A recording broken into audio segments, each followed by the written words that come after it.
I appreciate everyone's patience. It is great to be back with such an esteemed panel. To facilitate us moving quickly through the material, I'm going to ask all of our speakers to present themselves. The agenda for this session, which is filmmaking in the age of Twitter, is it's basically a discussion.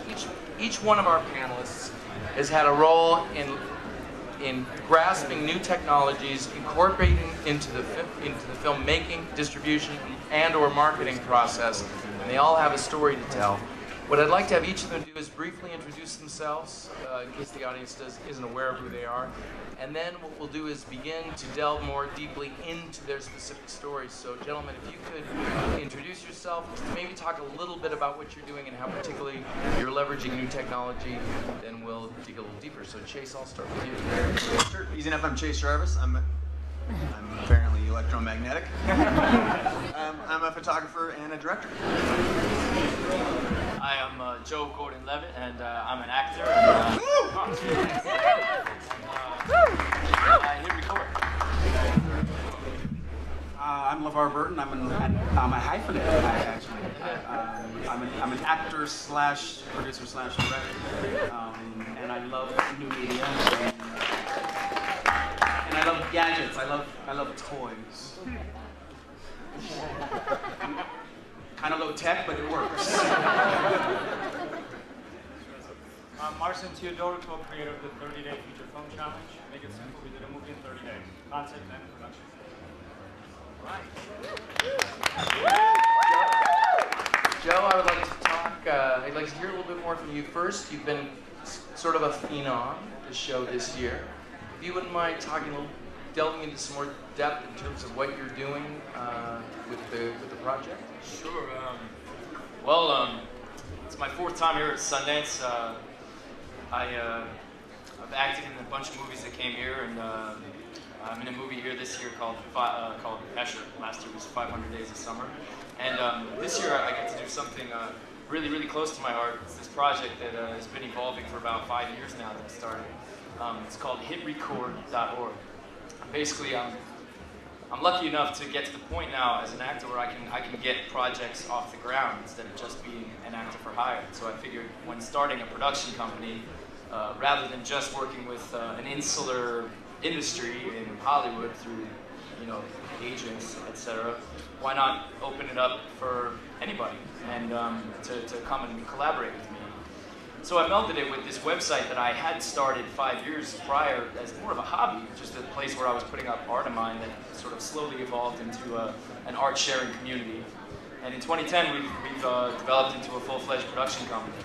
And we have an installation here at the New Frontier space, New Frontier, right? Where we're collaborating with people who come in from Sundance, as well as an entire online global community, to create a bunch of short films. On Hit Record, we do all sorts of things: videos, music, writing, photography, everything. But since we're at a film festival, we're making short films, and we're going to screen them at the end of the festival. So at this point, anybody with an internet connection can come work with me on the projects that I'm working on and have their work screened at Sundance. And in fact get paid for it, because we were sponsored by G Technology, and the way our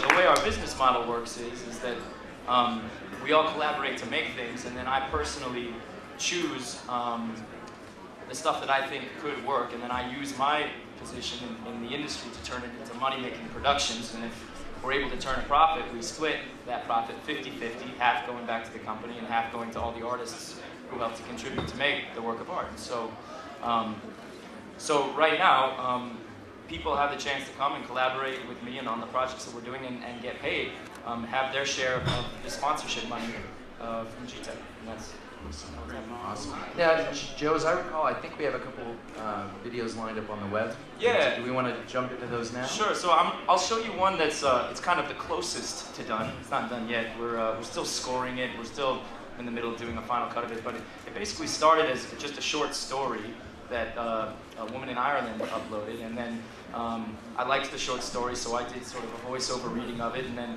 someone else started drawing the characters, and other people still started animating those drawings, and then I did a live rendition in front of like some white walls, and then visual effects guy took that video and put these beautiful ornate visuals behind it, and none of these people had ever physically met, none of these people were, you know, traditionally being employed by this production company, but we all just kind of did it because it was fun and because the work was inspiring us, and I think, you know, the result speaks for itself. So it's called Gentlemen. I'll show you some of it, and then I'll show you kind of how we did it. We got that queued up? Okay. Capricitus Califrag Morgan M. Morganson stood in the long room of his four walls, narcissing himself in the double glass. He horizontalized his neck bow and let a long stream of air out of his face hole. He was ready to Lothariate, or at least ready as he'd ever be.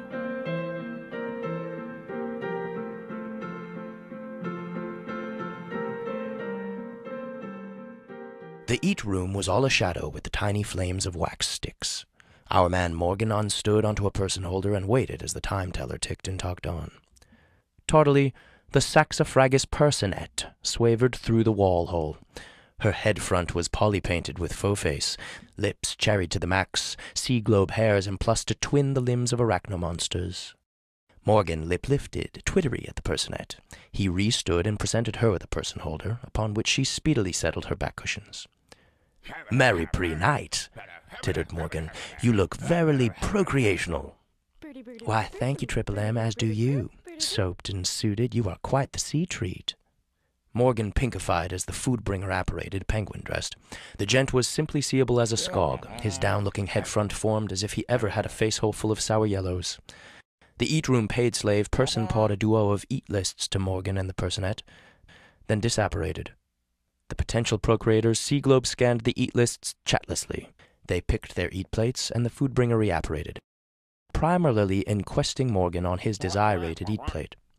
"For me, the body of a bunny baby, if you please," Morgan proclamates. "And how would you preferate your bunny baby, sir? Black, brown, or bleedy?" "Bleedy, please," Morgan worded. He lip-lifted at the food-bringer, and then targeted his sea-globes at the personette.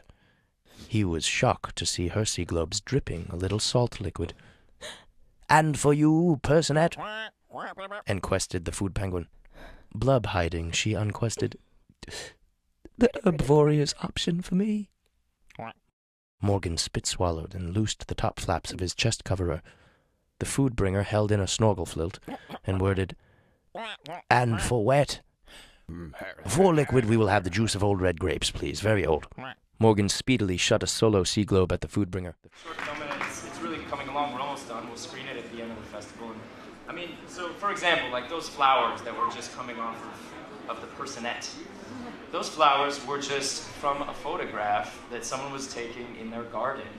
And she uploaded the photograph to hit record, and the visual effects guy sampled that flower and turned it into this, you know, beautiful special effects. So with the kind of collaborative remix process that we do, you never really know what's going to happen to your art. And for me, as someone who's, you know, who's an artist, I can say, like, a round of applause is great and a good review is great and that's wonderful, but when someone has made something out of something else that I did, the level of satisfaction that I get out of that is really unparalleled, and that's what makes it so fun, and as well as an effective way, I think, to make art together.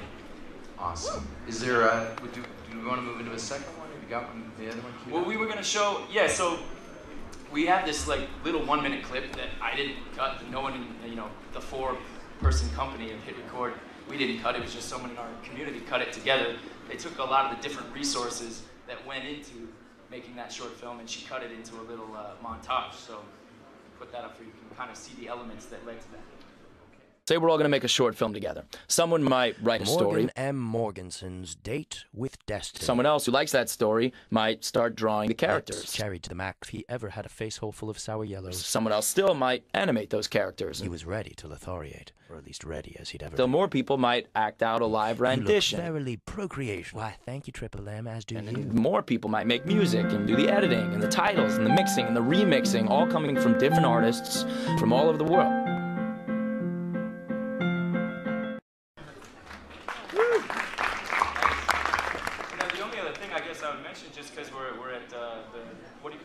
Tweet House. The Tweet House, right. Well, we use Twitter a lot because the way we do it is when we're working on a project, like for example, we're working on scoring that right now. So a friend of mine who's a composer, he's up here, and he's writing parts. And if we want, say, a string section to play that part, we're going to go on Twitter. Well, first I'll probably make a video saying, hey, this is Nathan. He's helping me compose the score for this short film, and he's written a part for a violin. Now, if you play the violin, will you record yourself and upload it to Hit Record? And then, once we've made that video, we'll put a link to that video on Twitter. And then, you know, it's not a million people like on LeVar's account, but like 40,000 people will see that, and maybe one of them's a violinist that wants to be, you know, collaborating on this short film. And it brings a lot of potential collaborators to see what we're doing. That's great. We've talked a lot about Twitter as a marketing and research tool, but as a collaboration tool, we haven't really touched on very much here, and it's something that's integral to what you're doing. Yeah, well, we use it every day. Awesome. Awesome. As this plays out over time, seriously could be the way of the future in a lot of ways. I mean, other people could do exactly the same thing, set that up, let everybody create a collaborative environment, and then let 1,000 flowers bloom, a million, or whatever. Sure, and you know, it's something we always say that we're not doing anything really technically unique or innovative.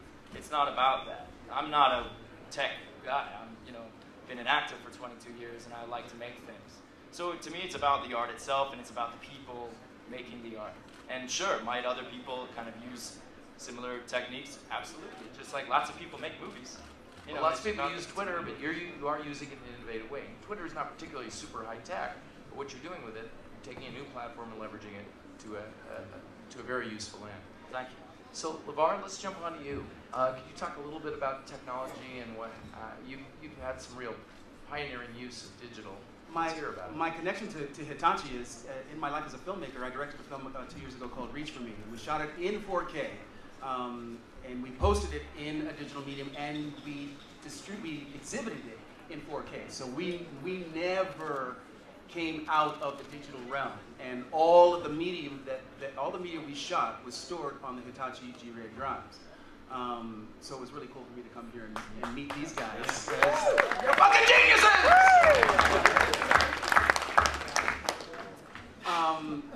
I've always loved technology. Being the chief engineer of the Starship Enterprise is like one of the coolest gigs in the universe.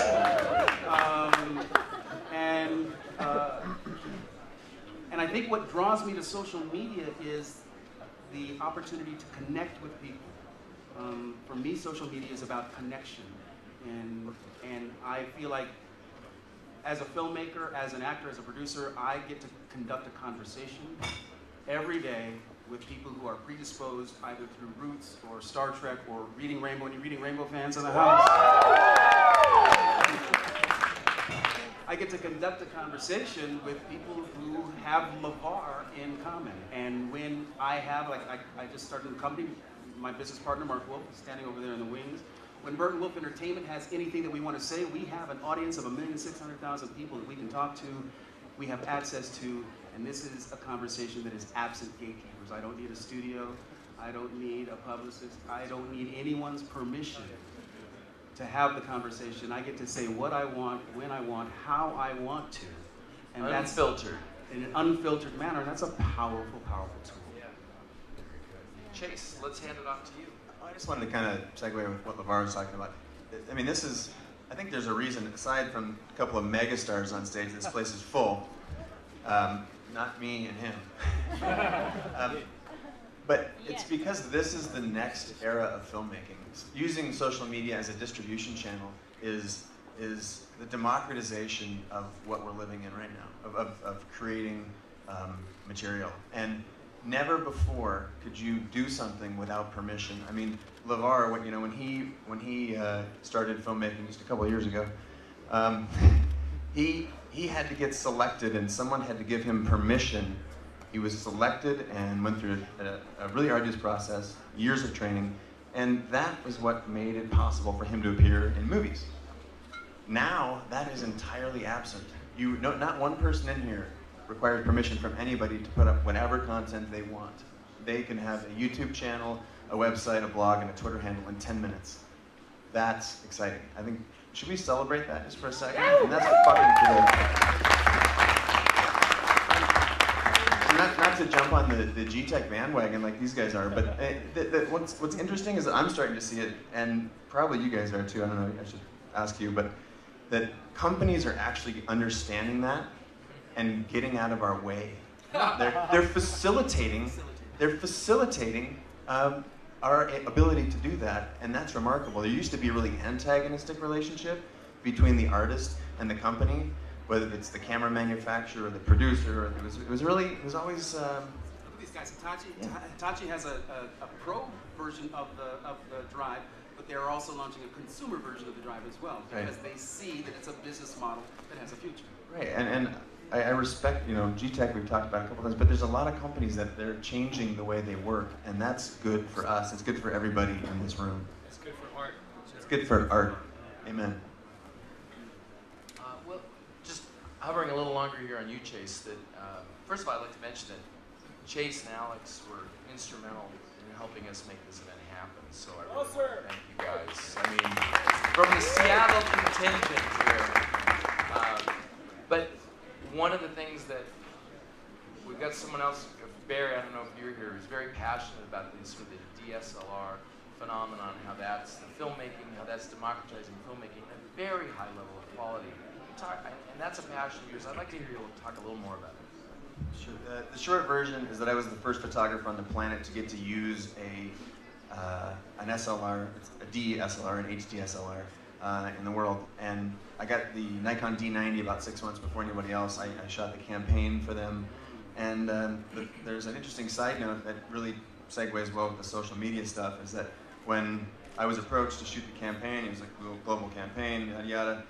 And I was like, okay, so that's print, I understand that, but what, like, this thing has video. And like, oh yeah, well, it's not perfect. And I was like, no, that's the biggest thing since, time began. That's the biggest thing in filmmaking right now. You gotta let me make a movie to launch this camera. And they said, oh, well, it's like, can I have some money? Short story long, they finally said, okay, sure, make this little movie, but the real emphasis is on the print campaign. Lo and behold, however many millions of views later, I just made a 4-minute piece that showed how I used the camera and how the camera changed my life as a creative forever. And it was the most successful launch in the history of Nikon. And respect.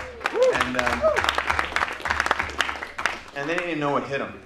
And now, when I look at, I'm just looking at the cameras that are pointing at us right now, and half of them are HD DSLRs. So for those of you who don't know, it's the ability to shoot high-def video in a camera body that can cost like $100 or $800 is the cheaper end of those things, and you can strap on all the different lenses. Get up to, yeah, it's the glass. You get beautiful glass. You can shoot super short depth of field and make movies like the pros. So you guys, in many ways, the pros are trying to find out how to act more like the people in the audience.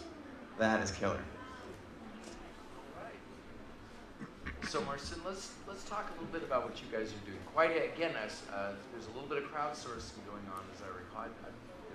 A workflow. It's really a workflow thing that you're sort of revolutionizing. Can you talk a little bit more about what you're doing? With G-Tech, love you. I'll be last to say, but I have to. For us, it was very interesting because this film that we did, we shot with no budget whatsoever. It was a crazy idea, and then it turned out to be 100 people in 30 days. Purely using Twitter, Facebook, YouTube, exactly what we're talking about. And the workflow, once we shot the film, is we didn't think we were going to be able to put it on drives. You know what I mean? Like the drives that we got donated, and everybody ended up giving us stuff. It was a free-for-all. It was like we were just standing, it was like Christmas. And it was right around Christmas time, you know what I mean? So it was like the perfect thing. And I would love to share it with you and show you a quick little video if you can. I think I think that'd be a good way to guys start it off and have get an idea of what we did. As I recall, are we ready to go? Hi, my name is Marcin Teodoro, Hey, I'm Tom Cole. and we run a production company in downtown Los Angeles. We're filmmakers and we've been working in the industry for ages, but we've never made a movie ourselves. The one thing that we always talk about is make something when you come out here. So we thought we'd challenge ourselves. One thing we never do is put together a project for ourselves. We're going to give ourselves 30 days You're going to be here for a month. I think we can do a lot in a month. to make a 90-minute feature film from concept and to the end of the production in 30 days. Are you taking the 30-day? No, hell yeah, 30 days. As of midnight tonight, we're taking on the 30-day feature film challenge. And the reason we're documenting this is because we always talk about this shit. We never just do it. Countdown begins. He's here! I'm Adam. So now it's official, we got a writer in the house. Independent filmmaking right there at its best. My father. Joe Grasso, son! I have so much to tell you. It's more things than I can even reveal to the public yet. Steve, thank you so much, man. It's official now. My name is Joe Grasso, and I've signed on to shoot the film. So you're going to fly to Los Angeles and bring your camera equipment for this movie. Our first donation. Unbelievable. Oh my god! Come right here, look at this. 90,000 hits In 24 hours. Keep coming. She's gonna be destroying our beautiful wall here. I built that wall with my bare hands. We're hitting 1 million views, son. In 3 weeks. Here's what we managed to do. You ready? His name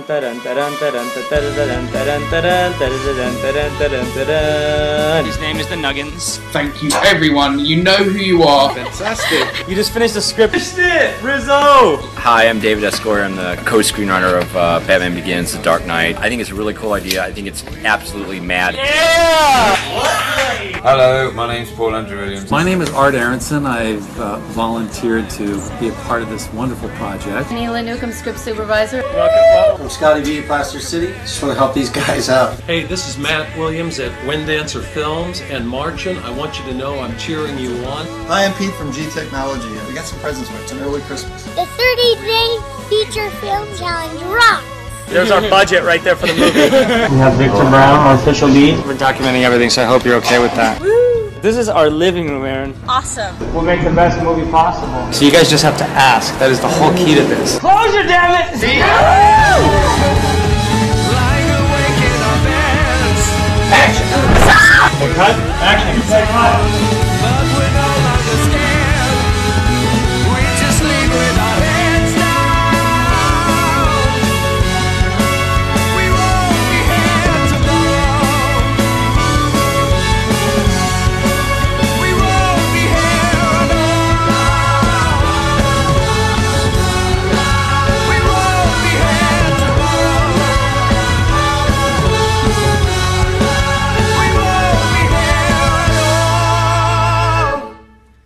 Days ago, started as 1, then 2, then 3, and then there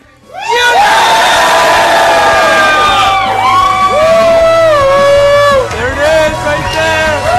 Thank you, everyone.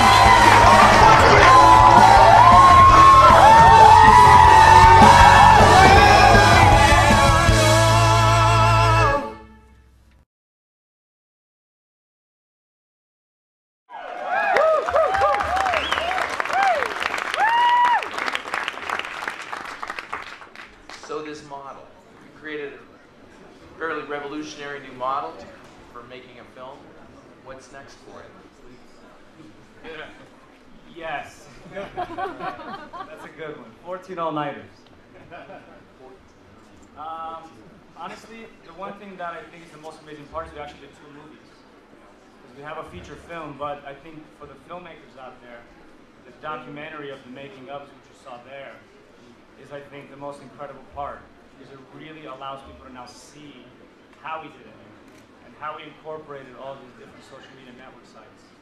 And step by step, I mean, we shot 500 hours of footage for this documentary. Gil, that's you, boss, sorry. He's the editor. Who flew in from London on a whim, and he's here now working with us. I think, for me, the biggest thing with social media network sites and the model we created is its instant feedback. When we put up our videos and hit the tweets out there, it was instant. We were looking for specific people, and they were right there in our reach. So, obviously, there's a variety of social media sites and platforms, etc. To what degree, how important was Twitter in this workflow? I think Twitter, from all of them, I had Facebook and Twitter connected. Yes. So it was instant. Whenever we put up a video, it would instantly go to Twitter, and then people would comment, hit the replies, and then we would ask questions. What do you guys think of this video? And get those kind of comments, get them back, because honestly, we didn't plan anything. We kind of did it day by day. It was organic. Like, it was passion, and we just did it. Didn't ask questions, and a lot of people said we were crazy. So a lot of people on Twitter said we were crazy, too. So, when you're talking about filmmaking and collaboration, Twitter as a tool on a scale from 1 to 10, 1 being, yeah, I suppose you could use it, 10 to being, oh my gosh, it's pivotal, you have to have it. Where do you think it's at? I would say 20. Pretty much. Okay. You know, I mean, things off the Give chart. me one example of a sort of a solicitation that went out and a little mini case study of how Twitter was a part of that. Well, the first video we did, Yeah. we put the video up and it was 2 in the morning. We got home after walking around like, we need to do this, we need to do this, we've been talking about it, let's do it. So we made our first video and Tim Fox did an instant reply and said, what is this, what are you guys doing? What is this, some kind of challenge? You know, how about I get involved in this? So we called him, he left the phone number. We called him and he said, I'll be at your house at 8 o'clock in the morning. So he moved in to my place, a stranger, complete stranger. And we just embraced it. We ended up having 8 people living with us, all through that exact thing, where one person told another person, hit a tweet out there, somebody responded, oh, I know this person, call him. That's how we did it. Wow, that's very powerful. Chase, I know that you're fairly prolific out there on social media. So talk a little bit. Sorry, you're prolific in social media. Can you talk a little bit more about how it's integral to what you're doing? Sure, I primarily use it as a sharing opportunity and a feedback loop. Much in the way that Marcin, is that right? Marcin, yeah, does. The idea, again, I think of it in terms of the new artist, or artist in these new times, I guess. There's a paradigm that I call create, share, and sustain. So we all have to sustain, whether it's a business model like Joe has created, or there's you got another line of income, perhaps like LeVar. But as long as there's some sustenance in there, just the idea of creating and sharing it benefits not only yourself, because when you create something, you're motivated to create it, you share it, it enriches other people's lives, hopefully, and you get feedback on the project that you've created almost in real time. And you know, if you've got 1.5 million Twitter followers, I bet you get more feedback than you want. But I get more feedback than I want from my wife. Follower of 1. But this idea of a create, share, and sustain, I guess, platform is something that I'm advocating out there, because again, there used to be all these barriers to entry, and now it's 10 minutes in a computer. And personally, I invoke Twitter, Facebook, and my blog. The blog is the primary share, and then the other two are kind of little speedboats that move around the big yacht that for quicker, lighter feedback. But I can't really imagine doing this without it.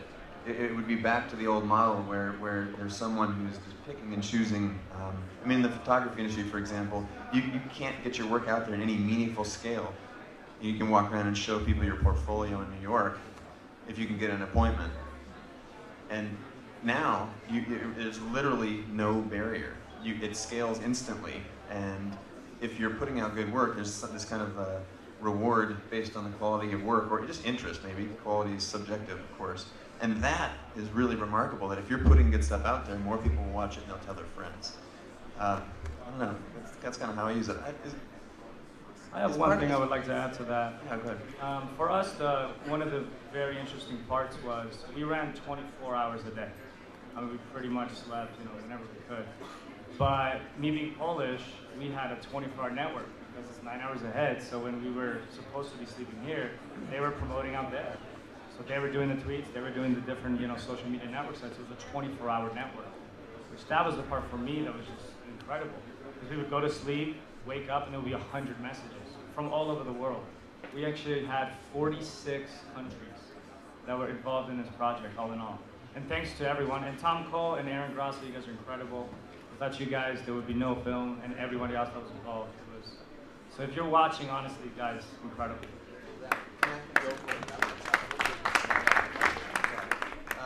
Actually, that's an interesting question. I did a little project with iPhone photography recently, and I got feedback from 190 countries. And the iPhone's only available in, I think, 60.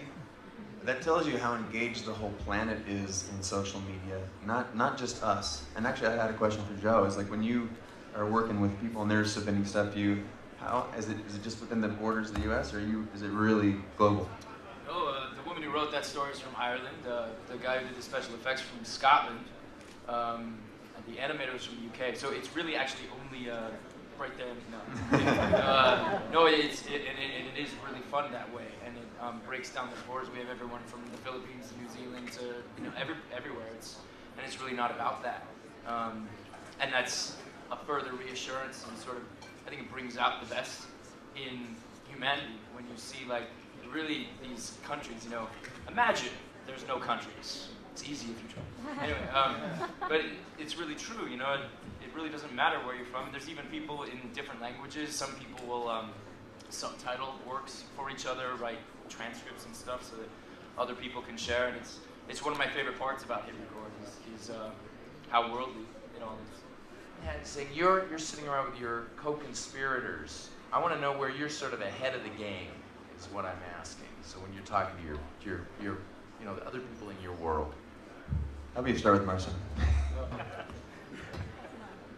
Generally, I like to keep those things to myself. Why would I want to give my competition a leg up? You're on the spot here. Well, I was just in a movie that came out, a very, very small independent movie, the kind of movie that makes 500 Days of Summer look like, you know, The Dark Knight. It's called Uncertainty, and it was largely improvised. I'm positive, in fact. It was a largely improvised movie, you know, small independent movie that did what a lot of independent movies do. They come out in New York and LA and kind of take it from there. And, you know, as the release was coming up, we started talking about, you know, okay, so how are we going to promote it? Or I wasn't. I mean, an actor traditionally isn't involved in the decisions as far as that goes. They just call us up and tell us where to go. Well, they were trying to call me up and tell me to go do things that I didn't think would actually be effective at all. And I said, do you guys, you know, are you on Tumblr? Are you on Twitter? Are you on Facebook? And they said, no, no, and no. And I said, well, we'll do that. I mean, and the truth is that the first weekend of our release in New York, you know, we sold out every show. And I really think that it had nothing to do with the fact that, you know, that, you know, it was on the morning news. I think that all those people found out what was happening because 3 hours before the movie started, I put it on Twitter. And because 3 weeks before the movie came out, they started a Tumblr and a Facebook. And especially for that scale of movie, because an independent movie, if it sells well on that first weekend, if it does well in the box office that first weekend, then other theaters around the country will look at it and say, oh, well, we could put that out in our theater. So having that, selling out that first weekend in New York gave Uncertainty a life, and it did. It went on to be distributed elsewhere in the country, and I really do think that it was because, you know, they went forward and put the movie out there on the internet and that culture. Well, it's funny you bring that up. We did that as our opening session, was the correlation, and we're delving more deeply into the correlation of quantity of tweets prior to a movie release and how that first weekend grosses. The correlation is quite high. Yep. So the buzz, generating the buzz on Twitter, I think, is pivotal. I think so Joe makes a really excellent point in that I think these new technology tools that we're talking about here, Twitter and the like, and social media, are tools that are more in alignment with the independent spirit and independent filmmakers. I think that I would be more prone to have that conversation, to ask that question, why aren't you doing such and such? Why aren't you using this to the studios? But the studios aren't equipped. They can't speak in an authentic voice. Do you understand what I'm saying? That has an independent authenticity to it.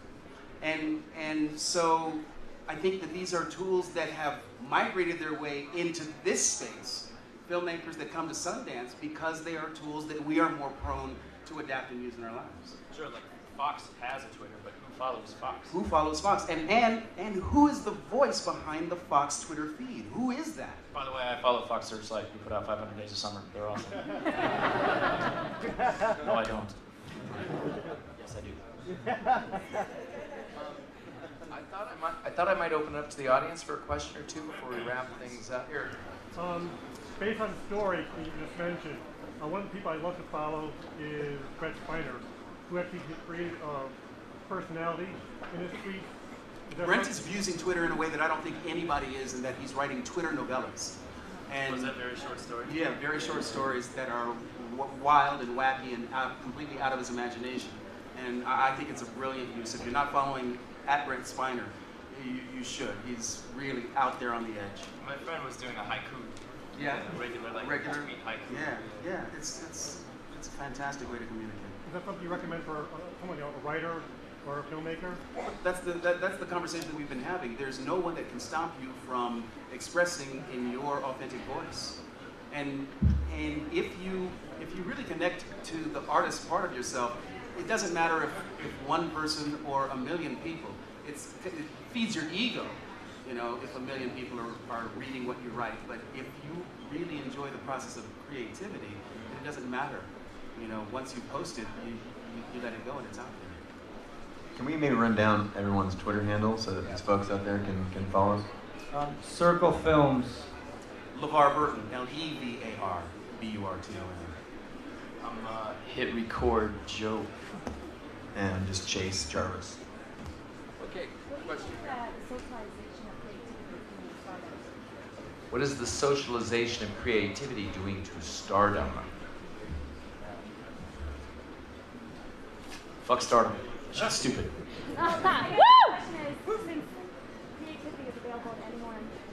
Well, that's exactly right. So it's no longer about, you know, stardom and all that. It's about, do you have a good movie? Did you make something? Do you have something to say? Do you have something to say? Yeah. And that's wonderful. It's a good question. Do you think Hollywood's going to accept that, or do you think they're going to fight against that and try to make They have to accept it.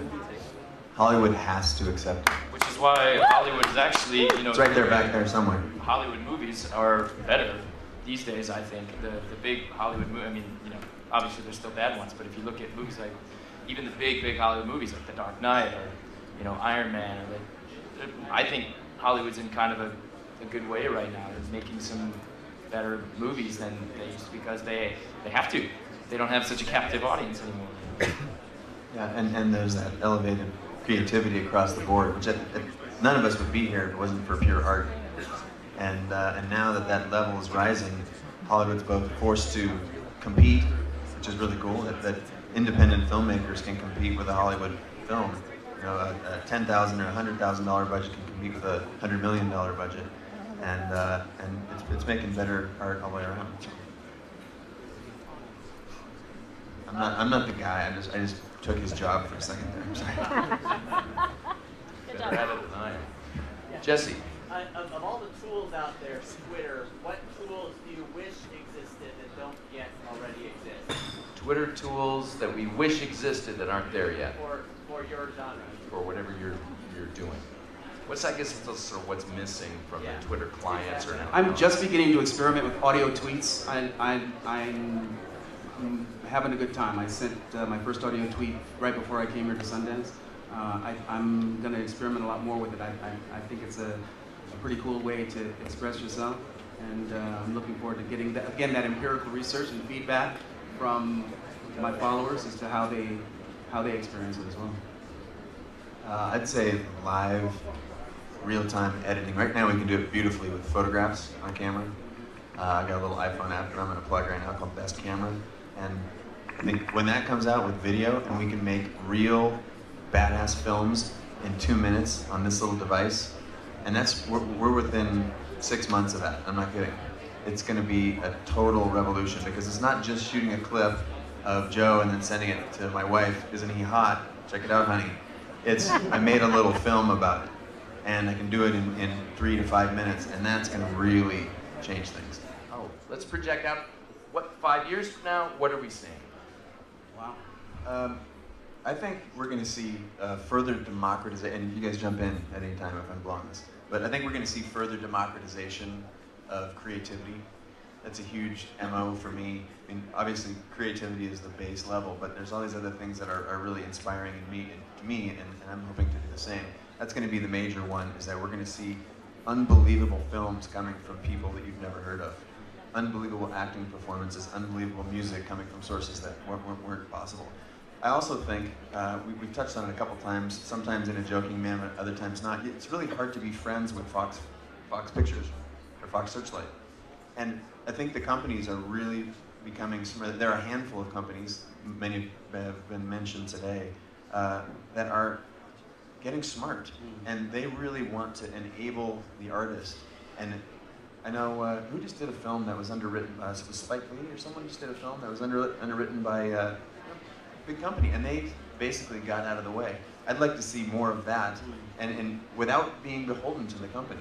You I think that's a future of financing some of these projects. Because right now we're all doing a lot of stuff in our garage with a 4-person company. And that's going to allow us to do bigger and better things.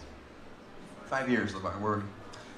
I think one of the most exciting things about being alive now and being in the creative space is I have no idea what's going to happen over the next 5 years. I know that 5 years from now will look completely different than it does where we sit and stand today. But the exciting thing is being on that ride, you know?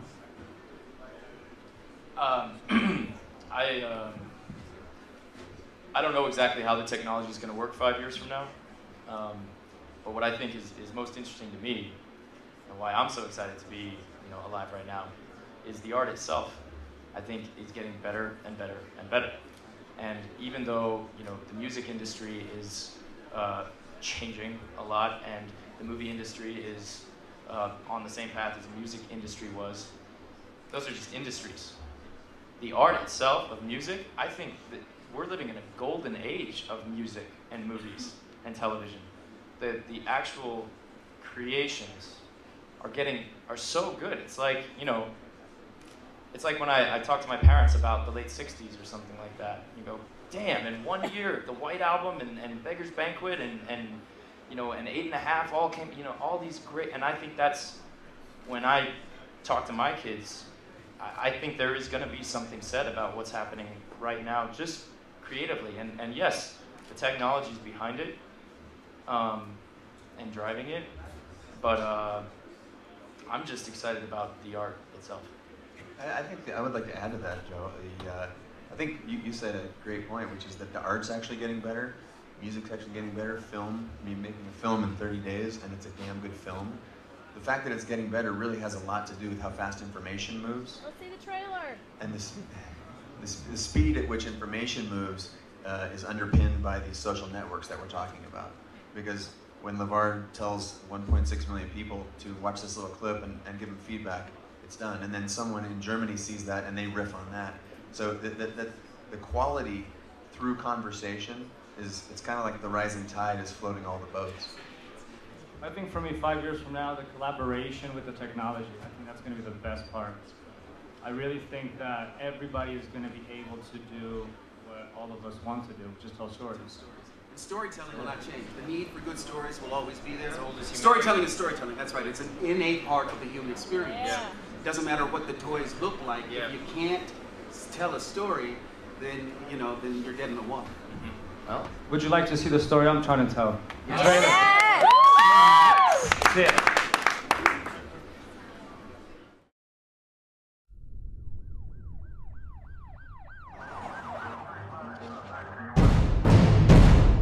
Cops are useless. They've got nothing. How long do I gotta sit and wait?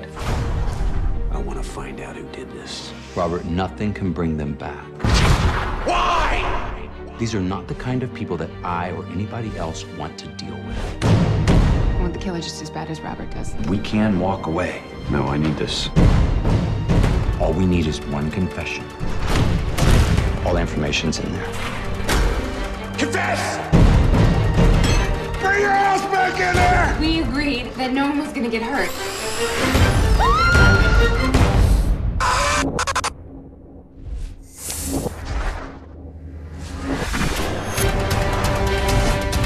Somebody help me! You better fucking help me! Why? Help! Robert!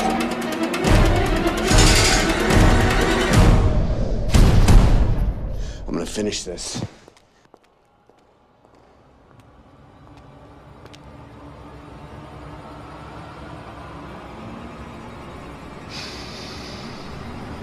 You're a sick man.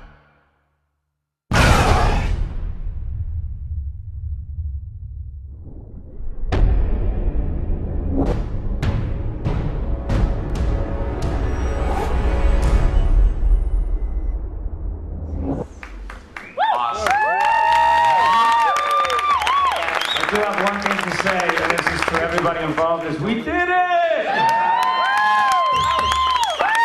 I wish we could could go on another hour, but regrettably, I know that people have places to go, so we're going to break now, and it's time for the G-Tech cocktail party. So let's get into that. We'll do our drawings very soon, gentlemen.